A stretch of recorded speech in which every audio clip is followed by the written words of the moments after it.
ส่งคืนแต่เด็กๆดูการที่คุณครูส่งหนูคืน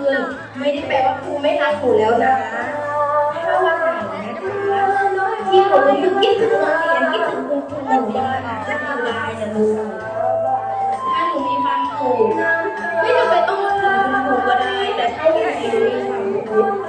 คุณครูจะอยู่ตรงนี้นะคะ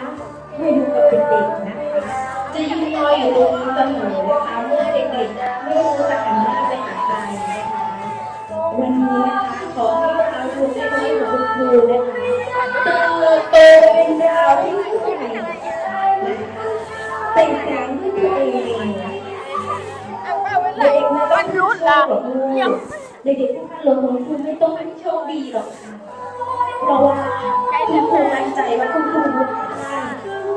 ได้ไปทำงานความรู้ความสามารถคุณครูอาจจะเป็นเด็กโต ไปลูกใหญ่